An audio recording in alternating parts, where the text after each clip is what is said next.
വെറ്റുവേൽ മുരുകനുക്ക്, ജ്ഞാനവേൽ മുരുകനുക്ക്, ജ്ഞാനദണ്ഡായുധപാണിക്ക്, വീരവേൽ മുരുകനുക്ക്. ജയ് പഴനിയാണ്ടവ, ജയ് Bharat. Happy independence day all. എല്ലാവർക്കും സ്വാതന്ത്ര്യ ദിനാശംസകൾ.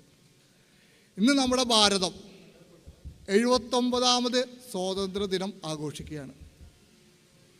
ഒരു രാജ്യത്തിനെ സംബന്ധിച്ച് ജിയോ പൊളിറ്റിക്സിൽ 79 സ്വാതന്ത്ര്യ ദിനങ്ങൾ ഒരുപാട് ചരിത്രീയമായ കാലഘട്ടത്തിലൂടെ കടന്നു പോകേണ്ട നിമിഷങ്ങളാണ്. പ്രത്യേകിച്ച് ഇപ്പോൾ നമ്മൾ ഈ ആഘോഷിക്കുന്ന സമയം കേൾക്കണില്ലേ?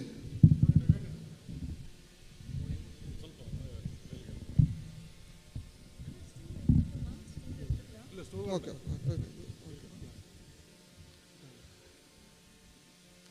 ഇപ്പോൾ നമ്മുടെ ഭാരതം ഈ സ്വാതന്ത്ര്യം ആഘോഷിക്കുന്ന സമയത്ത് നമ്മൾ എത്രത്തോളം നിർണായകമായ കാലഘട്ടത്തിലൂടെ കടന്നു പോകുന്നതെന്ന് നിങ്ങൾക്ക് വാർത്തകളിലൂടെ കണ്ണോടിച്ചാൽ മനസ്സിലാവും.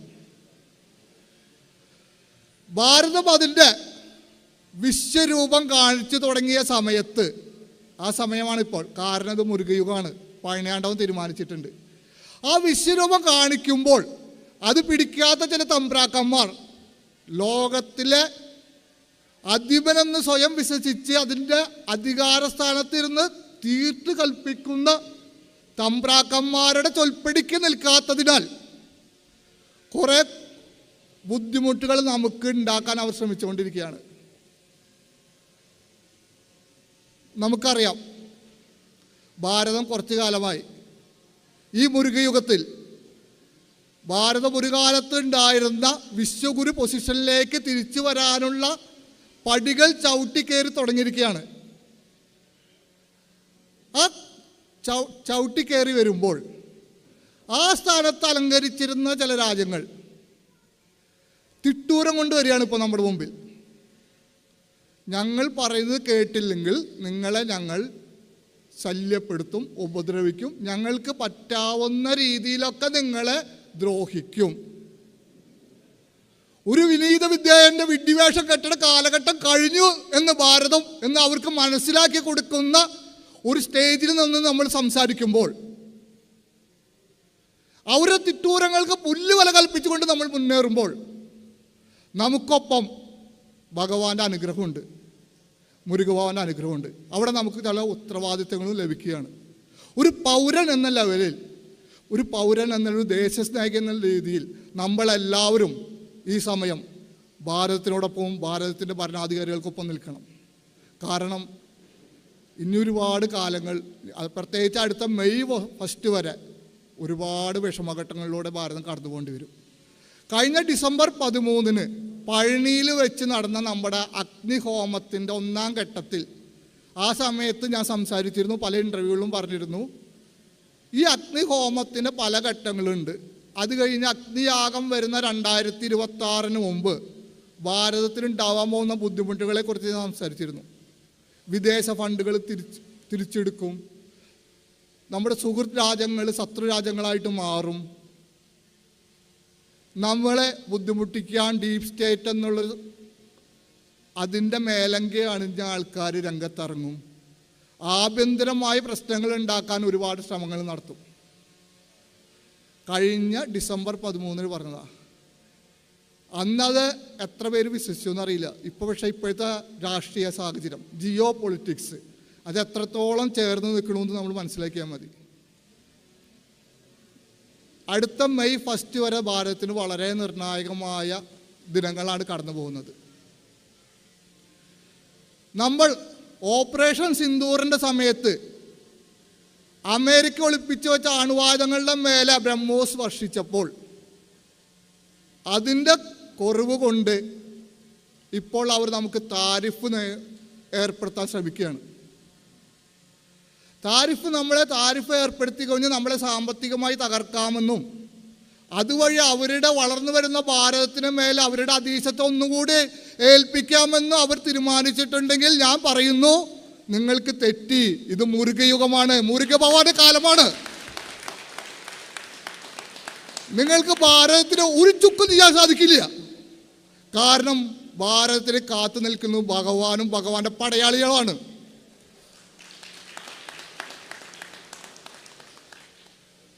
ഒരു തമ്പ്രാന്റെയും തിട്ടൂരങ്ങൾ ഞങ്ങളെ ഏറ്റെടുക്കില്ല എന്ന് പറഞ്ഞ് മുണ്ട് വളച്ചുകൂത്ത് നെഞ്ഞുരുക്കത്തോടുകൂടി നിൽക്കുന്ന ഭാരതത്തിലാണ് നമ്മൾ ജീവിക്കുന്നത്.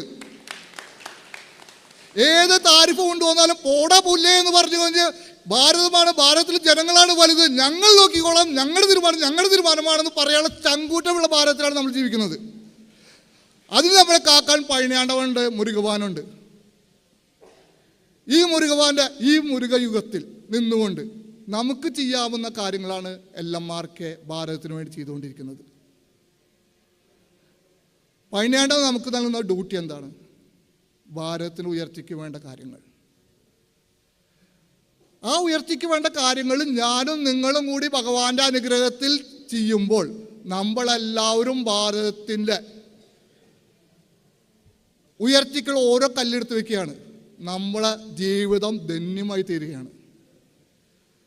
ആ ഒരു മുന്നേറ്റം, ആ ഒരു എനർജി വേവ്, അത് ലോകത്തുണ്ടാക്കുന്ന, ലോക ചരിത്രത്തിലുണ്ടാക്കുന്ന, ജിയോ പൊളിറ്റിക്സിലുണ്ടാക്കുന്ന ആഘാതങ്ങൾ എത്രത്തോളമാണെന്ന് നിങ്ങൾ ഈ അടുത്തടുത്ത വർഷങ്ങളിൽ ഉണ്ടായ വാർത്തകളിലൂടെ നമുക്ക് മനസ്സിലാക്കാൻ സാധിക്കും. ബട്ടർഫ്ലൈ എഫക്റ്റ് എന്ന് നിങ്ങൾ കേട്ടിരിക്കും. ഇപ്പോൾ നമ്മുടെ നാട്ടിൽ LMRK എഫക്റ്റ് എന്നുള്ളൊരു വാക്ക് വന്നു തുടങ്ങി. നമ്മളൊരു കാര്യം ചെയ്താൽ അതെത്ര നിസ്സാരമാണെങ്കിലും അതിൻ്റെ പ്രതിഫലനം അതിശക്തമായി തന്നെ ഈ ജിയോ പൊളിറ്റിക്സിൽ നമ്മൾ അനുഭവിച്ചു തുടങ്ങിയാണ്.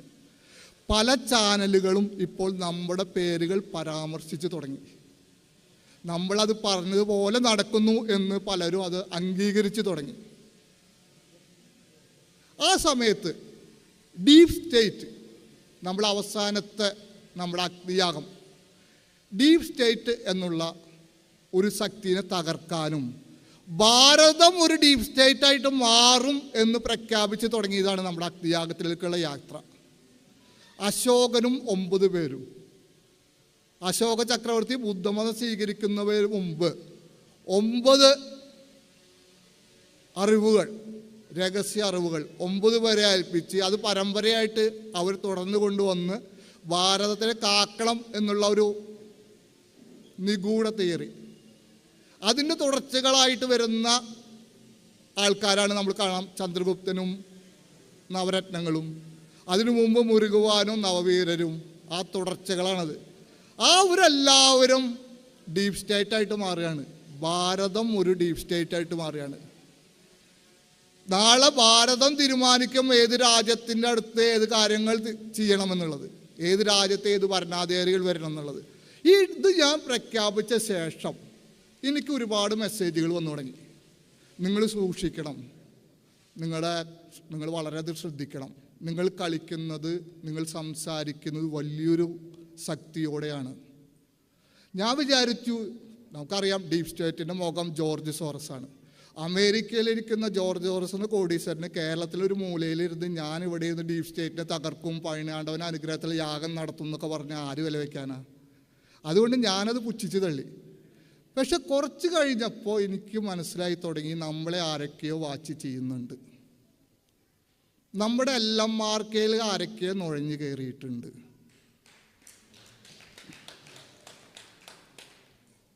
ഞാൻ ആലോചിച്ചു എന്തിന്?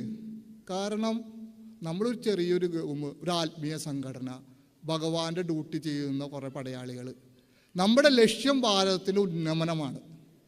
ആ ഉന്നമനത്തിന് വേണ്ടി ആത്മീയമായ കാര്യങ്ങൾ ചെയ്യുന്ന നമ്മളെന്തിന് നമ്മുടെ പിന്നാലെ നടക്കണം? അപ്പോഴാണ് ഞാൻ എന്താണ് ഡീപ് സ്റ്റേറ്റ് എന്നുള്ളത് പഠിച്ചു തുടങ്ങിയത്. ജോർജ് സോറസ് എന്നുള്ളതൊരു മുഖം മാത്രമല്ല ഡീപ് സ്റ്റേറ്റ്. ഡീപ് സ്റ്റേറ്റിന് മുഖമില്ല, ഒരുപാട് മുഖങ്ങൾ ചേർന്നാണ്. അത് എല്ലാ രാജ്യത്തും പടർന്നു കയറിയിട്ടുണ്ട്, നമ്മുടെ രാജ്യത്തും പടർന്നു കയറിയിട്ടുണ്ട്. അത് അവർ അധികാര സ്ഥാനങ്ങളിലുണ്ട്, മീഡിയാസിലുണ്ട്, എല്ലാ രംഗത്തും അവരുടെ ആൾക്കാർ പടർന്ന് പന്തലിച്ചിട്ടുണ്ട്. അതിൻ്റെ ഫണ്ടുകൾ അവർക്ക് വന്നുകൊണ്ടും ഇരിക്കുന്നുണ്ട്. ആ ഫണ്ടുകൾ കിട്ടുന്ന ആൾക്കാർ അവരുടെ മുഖംമൂടി അണിഞ്ഞുകൊണ്ട് ഈ സമൂഹത്തിൽ അവർക്ക് വേണ്ടി വർക്ക് ചെയ്യുന്നുണ്ട്. അപ്പോൾ നമ്മളിവിടെ യാഗം നടത്തിയ ജോർജ് സോറസ് വില വയ്ക്കില്ല. പക്ഷെ ആ ഫണ്ട് വരുന്ന ആൾക്കാർക്ക് അതിൽ വിശ്വാസികളുണ്ട്, അവർക്ക് ചെറിയൊരു സങ്കോചം വന്നു തുടങ്ങി. എന്തുകൊണ്ട് അവർക്ക് സങ്കോചം വരണം? ഇല്ലെങ്കിൽ അവർക്കൊരു വാച്ചിങ് ചെയ്യാനുള്ള ഒരു ത്വര വരണം. ഞാൻ അതിനെക്കുറിച്ച് ചിന്തിച്ചു. അപ്പോഴാണ് ഞാൻ മനസ്സിലാക്കിയത് നമ്മുടെ ട്രാക്ക് റെക്കോർഡ് ഭയങ്കര പതിനാണ്ടവൻ്റെ അനുഗ്രഹത്താൽ. നമ്മൾ ബ്രിട്ടനിൽ 2018 മയൂര സിംഹാസനം പ്രതിഷ്ഠിച്ചപ്പോൾ നമ്മൾ പറഞ്ഞത് എന്താ? ബ്രിട്ടനിലുള്ള എനർജീനെ ഗ്രീൻവിച്ച് രേഖ 0 ടൈം സോണിൽ ഇന്ത്യയിലേക്ക് കൊണ്ടുവരും. ആ എനർജി നമ്മളിവിടെ തിരിച്ചെത്തിക്കും. അന്ന് നമ്മളത് ചെയ്തപ്പോൾ ബ്രിട്ടൻ്റെ അവസ്ഥ എങ്ങനെയുണ്ടായിരുന്നു? ഇപ്പോൾ ബ്രിട്ടൻ്റെ അവസ്ഥ എന്താണ്? അത് ആലോചിച്ചാൽ ഏതൊരാൾക്കും മനസ്സിലാവും എന്താണ് സംഭവിച്ചതെന്നുള്ളത്. രണ്ടാമത്, നമ്മൾ സ്വിറ്റ്സർലൻഡിൽ ഒരു നവപാഷാണ വിഗ്രഹം പ്രതിഷ്ഠിച്ചു. എന്തിനു പ്രതിഷ്ഠിച്ചു? ഇന്ത്യൻ രൂപയുടെ സ്വാധീനം ലോകത്തെത്താൻ, ഇന്ത്യൻ രൂപ പവർഫുള്ളായിട്ട് വിവിധ രാജ്യങ്ങളിൽ റിസീവ് ചെയ്യപ്പെടാൻ, ഡോളറിനെ തകർക്കാൻ. 2020 ഇത് ഞാൻ പറഞ്ഞപ്പോൾ ആരെങ്കിലും വിശ്വസിച്ചിരുന്നോ? നിങ്ങളോട് ആരെങ്കിലും പറഞ്ഞിരുന്നോ അത് നടക്കുന്നു? ഇന്ന് നിങ്ങൾ വാർത്തകൾ നോക്കൂ, എല്ലാ ന്യൂസ് ചാനലുകളും പറയുന്ന ഒരു വാക്കാണ് ഡോളറിൻ്റെ തകർച്ച. അതിനുള്ള സാധ്യതകളുണ്ട്. ഇന്ത്യൻ റുപ്പീസ് പല രാജ്യങ്ങളിലൂടെ നേരിട്ട് കച്ചവടം നടത്തുന്ന ലെവലിലേക്ക് പോകുന്നു. കഴിഞ്ഞ ആഴ്ച ഇന്ത്യൻ ഗവൺമെൻറ് ഒരു കാര്യം പ്രഖ്യാപിച്ചിട്ടുണ്ട്. ഇന്ത്യൻ ബാങ്കുകൾക്ക് വിദേശത്ത് റിസർവ് ബാങ്കിൻ്റെ അനുമതിയില്ലാണ്ട് ഇന്ത്യൻ രൂപയിൽ കച്ചവടം നടത്താം. അത് ഇന്ത്യൻ രൂപേനെ പവർഫുള്ളാക്കും. കഴിഞ്ഞ ആഴ്ച പ്രഖ്യാപിച്ചത്. അതിനെക്കുറിച്ചിട്ട് വിവിധ ചാനലുകൾ ചർച്ച ചെയ്യുന്നു. അത് ഡോളറിനെതിരെയുള്ള ഇന്ത്യൻ രൂപയുടെ ഒരു വലിയൊരു ശക്തമായ മുന്നേറ്റമാണ് എന്ന് പറഞ്ഞുകൊണ്ട്. 5 കൊല്ലം മുമ്പ് നമ്മൾ പറഞ്ഞത് അതിപ്പം യാഥാർത്ഥ്യമായിട്ട് വരുമ്പോൾ, ആ ട്രാക്ക് റെക്കോർഡ് കാണുമ്പോൾ തീർച്ചയായും ഫണ്ട് വരുന്ന ആൾക്കാർക്ക് കുറച്ച് ബുദ്ധിമുട്ടുകൾ ഉണ്ടാവാം. അടുത്തത് നിധി. നമ്മൾ നടത്തിയ 2021 നമ്മൾ നടത്തിയ യാഗം, സ്കന്ദ ഭാരത മഹായാഗം. ഭാരതത്തിലെ വിശ്വഗുരു എന്ന പൊസിഷനിലേക്ക് മാറാനും ഭഗവാന്റെ അനുഗ്രഹത്താൽ ഭൂമിക്കടിയിൽ നിന്ന് നിധികൾ കിട്ടി ഭാരതത്തിൽ സമ്പൽ സമൃദ്ധി അതിശക്തമായി തീരാനും വേണ്ടി നടത്തിയ യാഗം. അതിനുശേഷം നമ്മൾ നോക്കിയേ എത്ര അധികം വാർത്തകളാണ്. ഓയില്, സ്വർണം, ലിഥിയം, കൊബാൾട്ട്. തുടർച്ചയായി നമ്മുടെ ഗവേഷണങ്ങളിൽ ഭൂമിക്കടിയിൽ നിന്ന് ഭാരതത്തിന് കിട്ടിത്തുടങ്ങിയാണ്. അത്തരം ന്യൂസുകൾ അവരെ വിരൽ പിടിപ്പിച്ചിട്ടുണ്ടാവാം. അത് കഴിഞ്ഞ് നമ്മൾ യിങ് യാങ് യാഗം നടത്തി. എന്താണ് യിങ് യാങ് യാഗം? ഭാരതവും ചൈനയും ഒരു കാലത്ത് ആത്മീയമായ കൊടുക്കൽ വാങ്ങലുണ്ടായിരുന്നു. ആ സമയത്ത് ഭാരതവും ചൈനയും അതിൻ്റെ ആത്മീയമായ ഉയർച്ച താണ്ടിയ ഒരു സമയമായിരുന്നു. അത് കഴിഞ്ഞിട്ട് കാലഘട്ടം കഴിഞ്ഞപ്പോൾ അതെല്ലാം തകർന്നു പോയി. ആ വഴി അടയപ്പെട്ടു. ഭാരതവും ചൈനയും ശത്രു രാജ്യങ്ങളായി മാറി. അത് വീണ്ടും ഓപ്പൺ ചെയ്യണം. ഭോഗർനാഥർ സിദ്ധരും കാലിംഗനാഥർ സിദ്ധരും സഞ്ചരിച്ച ആ വഴി, ആത്മീയ വഴി, പുലിപ്പാണി സിദ്ധരും സഞ്ചരിച്ച ആത്മീയ വഴി തുറക്കാനും, ആ തുറക്കിലൂടെ ഇന്ത്യയും ചൈനയും കൂടുതൽ നല്ലൊരു ബന്ധത്തിലെത്താനും ഇന്ത്യ ചൈന റഷ്യ RIC രൂപീകരിക്കുവാനും 2023 യിങ് യാങ് യാഗം നടത്തി. കഴിഞ്ഞ കൊല്ലം ഗുരുവായൂർ വെച്ച് നടന്ന നമ്മുടെ പ്രോഗ്രാമിൽ ഞാൻ പറഞ്ഞിട്ടുണ്ടായിരുന്നു, RIC രൂപപ്പെടാം ഭാവിയിൽ. ഇന്ത്യ ചൈന റഷ്യ പടിഞ്ഞാറിനെ തള്ളി പുതിയൊരു ലോകക്രമം ഉയർന്നു വരും. ഇന്ത്യ ചൈന റഷ്യ പഴനിയാണ്ടവൻ്റെ തീരുമാനത്തിലാണെന്ന്. ഇപ്പോഴത്തെ വാർത്തകൾ നിങ്ങൾ നോക്കൂ. ഇന്ത്യ ചൈന റഷ്യയാണ് എല്ലാവരുടെയും വാർത്തകൾ. എല്ലാ ന്യൂസ് ചാനലുകളിലും വാർത്തകൾ അതാണ്. ഇന്ത്യ ചൈന റഷ്യ വരുന്നു, അതൊരു പുതിയ ലോകക്രമം വരുന്നു, അത് ലോകത്തിനെ മാറ്റിമറിക്കാൻ വരുന്നു. അത്തരം ഒരു സംഭവം നടന്നാൽ ഇപ്പോഴിക്കുന്ന ലോകത്തിനെ നേരെ തിരിച്ചു വയ്ക്കുന്ന മാതിരിയായിരിക്കും. അത് പഴനിയാണ്ടവൻ തീരുമാനിച്ചത്, അത് നടക്കുകയും ചെയ്യും. അത് നടന്നു കഴിഞ്ഞാലത്തെ അവസ്ഥ എന്താ അറിയോ? അതിൻ്റെ എഫക്റ്റ് എത്രത്തോളം ഉണ്ടാവുമെന്ന് അറിയോ? ഈ ഫണ്ട് വരുന്ന ആൾക്കാർ ഫണ്ട് കൊടുക്കാണ്ടേ കൂടെ ഫണ്ടുകൾ അവരുടെ സ്വാധീനം കുറയും. 10-70 വർഷത്തിനുള്ളിൽ അവരുണ്ടാക്കിയ പടർന്ന് പന്തലിച്ച ആ വേരുകൾ നമ്മുടെ സമൂഹത്തിലുണ്ട്. അവിടേക്ക് വെള്ളം പോലെ കിട്ടിയിരുന്ന, വളം പോലെ കിട്ടിയിരുന്ന ഫണ്ടുകൾ ഇല്ലാണ്ടാവും. ഇവരുടെ സ്വാധീനം മെല്ലെ മെല്ലെ കുറയും. ഈ വാർത്ത വന്നതോട് കൂടിയിട്ട് അവർ കൂടുതൽ വിരളി പിടിച്ചിട്ടുണ്ട്. അവർ നമ്മളെ കൂടുതൽ വാച്ച് ചെയ്യാൻ തുടങ്ങിയിട്ടുണ്ട്. നമ്മുടെ ഉള്ളിലേക്ക് അവർ നുഴഞ്ഞു കയറി തുടങ്ങിയിട്ടുണ്ട്. ഇതെങ്ങനെ വരും എന്നാണ് ഞാൻ വാച്ച് ചെയ്തുകൊണ്ടുണ്ടായിരുന്നത്.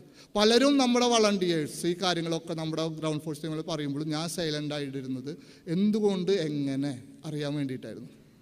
പക്ഷേ ഞാൻ പ്രതീക്ഷിക്കാത്ത വേഗത്തിൽ ആ സംഭവം നടന്നു. അവരെൻ്റെ അടുത്തെത്തി. അതേസമയം തന്നെ അവരെൻ്റെ വീടിൻ്റെ അവിടെ എത്തി ഭീഷണിപ്പെടുത്തി എന്നെ. ഒരേ സമയം ഞാൻ ഇവിടെ ഇരിക്കുന്നു എൻ്റെ അടുത്ത്, അതേസമയം കേരളത്തിലുള്ള എൻ്റെ വീടിൻ്റെ അടുത്ത് അവരെത്തി. അവർ ചില കാര്യങ്ങൾ എന്നോട് ആവശ്യപ്പെട്ടു. ഞാൻ ആ രാത്രി ഉറങ്ങിയിട്ടില്ല. എങ്ങനെ ഇതിനെ പരിഹരിക്കും എന്നുള്ള ചിന്തയിൽ തൽക്കാലം ഒറ്റയ്ക്ക് താമസിക്കേണ്ടെന്ന് വിചാരിച്ചു. ഒരു നുണ പറഞ്ഞു ശ്രീരാജിനോട്. വയറ് സുഖമില്ല, നെഞ്ഞിരിപ്പിലാണ്, ഞാൻ നിൻ്റെ വീട്ടിലേക്ക് വരികയാണെന്ന് പറഞ്ഞു. അനൂപിനെ വിളിച്ചു. എനിക്കറിയാം ഫോൺ ചിലപ്പോൾ ടാപ്പ് ചെയ്യപ്പെടും. അനൂപിനെ വിളിച്ച് പറഞ്ഞു എനിക്ക് വയറിന് സുഖമില്ല, ഒരു ഗുളിക എഴുതി തരണമെന്ന്. മനഃപൂർവ്വം പറഞ്ഞതാണ്. ഫോൺ ടാപ്പ് ചെയ്യുന്നുണ്ടെങ്കിൽ അവരുടെ കയ്യിൽ കിട്ടിക്കോട്ടെ എന്ന് വിചാരിച്ചിട്ട്, അങ്ങനെയെന്ന് വിചാരിച്ചോട്ടെ വെച്ചിട്ട്. വീണ്ടും മറ്റേ അനൂപിനെ വിളിച്ചു. അനൂപിൻ്റെ നിന്ന് മരുന്ന് കിട്ടിയിട്ടില്ല, എനിക്ക് അയച്ചു തരണമെന്ന് പറഞ്ഞു. 2 ദിവസം ശ്രീരാജിൻ്റെ വീട്ടിൽ പോയി താമസിച്ചു. അത് കഴിഞ്ഞ് ഇന്നലെ ശ്രീരാജിനെ എൻ്റെ റൂമിലേക്ക് കൊണ്ടുപോയി ഞങ്ങൾ ഒരുമിച്ച് താമസിച്ചു. ഇനി 2 ദിവസം അവരോട് അവിടെ താമസിക്കാൻ പറഞ്ഞിട്ടുണ്ട്. ഒറ്റയ്ക്ക് നടക്കലും ഒറ്റയ്ക്ക് താമസിക്കേണ്ട കാലഘട്ടം കഴിഞ്ഞു എന്ന് വിശ്വസിക്കുന്നു. ശ്രദ്ധിക്കേണ്ട കാലഘട്ടമായി. നമ്മുടെ സുരേഷ് ഇവിടെ ആളെന്നെ പരിചയപ്പെട്ടപ്പോൾ ഫസ്റ്റ് പറഞ്ഞ വാചകം എന്താ പറയുക, എൻ്റെ ബോഡി ഗാർഡായിട്ട് വരണമെന്ന്. ജിമ്മാണ് ആള്. എൻ്റെ ജിം ട്രെയിനർ. ഞാൻ സുരേഷിനോട് പറഞ്ഞു എന്തുട്ട് എന്നെ കാര്യം ചെയ്യാൻ വേറെ പണിയുണ്ടോ ചോദിച്ചു. ഇപ്പോൾ ടൈമായി, സമയമായിന്ന് തോന്നണ. അപ്പോൾ ഞാൻ ആലോചിച്ചു 2 ദിവസം സൈലൻ്റായിട്ടിരിക്കാം, അവരെന്നെ പേടിച്ചു എന്ന് വിശ്വസിക്കാം. ഒരു ഫോൺ കോൾ പോലും ഞാൻ ചെയ്തില്ല. 2 ദിവസം ഞാൻ ഫോട്ടോ എടുക്കാൻ അനുവദിച്ചില്ല. ഞാൻ ഇന്നലെയും മിനിഞ്ഞാന്നും പൂജ ചെയ്ത വീടുകളിൽ എല്ലാവരും എന്നോട് ഫോട്ടോ എടുക്കാൻ പറഞ്ഞപ്പോൾ ഞാൻ വേണ്ടാന്ന് പറഞ്ഞു. കാരണം അത് സ്റ്റാറ്റസ് ഇട്ട് കഴിഞ്ഞ് പറഞ്ഞ് പോയി കഴിഞ്ഞാൽ അതും കാണണ്ടെന്ന് പറഞ്ഞു വിചാരിച്ച്. പിന്നെ നമ്മളെല്ലാ പ്രാവശ്യവും ഫോട്ടോ എടുത്തു കഴിഞ്ഞാൽ ടുഡേ ഹൗസ് പൂജ എന്ന് പറഞ്ഞിട്ട് ഫേസ്ബുക്ക് പേജിലും നമ്മുടെ ഗ്രൂപ്പിലിടും. 2 ദിവസം ഇട്ടിട്ടില്ല. ഞാൻ ശ്രീരാജിന് പറഞ്ഞത് ഗോകുലിന് അയച്ചു കൊടുക്കണ്ടെന്നാണ്. ഗോകുലാകട്ടെ ആ പണി ലാഭമെന്ന് വിചാരിച്ചിട്ട് ഇത് എന്താ അയച്ചു തരാത്തെന്ന് പോലും ചോദിച്ചിട്ടില്ല. 2 ദിവസമായിട്ട് ഇട്ടിട്ടില്ല. ചെയ്യേണ്ട ആളാ, ഇതുവരെ എന്നോട് ചോദിച്ചില്ല എന്തുകൊണ്ടാണ്. ആ പണി ലാഭമായി എന്ന് വിചാരിച്ചിട്ടുണ്ടാവും. അപ്പോൾ ഞാൻ അവസാനം വിചാരിച്ചു നമ്മുടെ ഈ ദിവസം ആഗസ്റ്റ് 15 എൻ്റെ തീരുമാനം അവരെ അറിയിക്കാം. അതുവരെ സൈലൻ്റായിട്ട് ഞാൻ പേടിച്ചു എന്നിരുന്നോട്ടെ എന്ന് വിചാരിച്ചു. അപ്പോൾ ഈ ദിവസം നിങ്ങളുടെ മുമ്പിൽ ഇത് ലൈവായിട്ട് നടക്കുന്നതാണ്, നിങ്ങളുടെ മുമ്പിൽ എന്ന് പറയണതാണ്. അപ്പോൾ എൻ്റെ ഞാൻ എന്താണ് ഇനി ചെയ്യാൻ പോകുന്നത് എന്ന് പരസ്യമായി പ്രകടിപ്പിച്ചാൽ തൽക്കാലം അവർക്ക് കുറച്ച് ദിവസം മിണ്ടാണ്ടിരിക്കേണ്ടി വരും. അത് കഴിഞ്ഞാൽ വീണ്ടും വരും, അതപ്പം നോക്കാം. അപ്പോൾ ഞാൻ പറയുന്നത് അടുത്ത കൊല്ലം നടക്കുന്ന അഗ്നിയാഗം, അത് ഭാരതത്തിന് വളരെ വളരെ ഇമ്പോർട്ടൻ്റ് ആണ്. ആ യാഗം നടക്കണം. ഭാരതത്തിൻ്റെ എല്ലാ എതിർ ശക്തികളും തകർക്കണമെങ്കിൽ പഴനിയാണ്ടവൻ്റെ തീരുമാനത്തിൽ, പഴനിയാണ്ടവൻ്റെ അനുഗ്രഹത്താൽ നമ്മൾ ആ യാഗം നടത്തും. ഞാൻ നിങ്ങൾക്ക് ഭീഷണിപ്പെടുത്താൻ തയ്യാറെന്നവർക്ക് ഒരു ഉറപ്പ് നൽകുകയാണ്. എൻ്റെ അവസാന ശ്വാസം വരെ, അവസാനം ഇടിപ്പ് വരെ ഞാൻ ഒരു ദേശസ്നേഹി എന്ന ലെവലിൽ, പഴനിയാണ്ടവൻ്റെ ഒരു പോരാളി എന്ന ലെവലിൽ ഈ പണി തുടർന്നുകൊണ്ടേയിരിക്കും.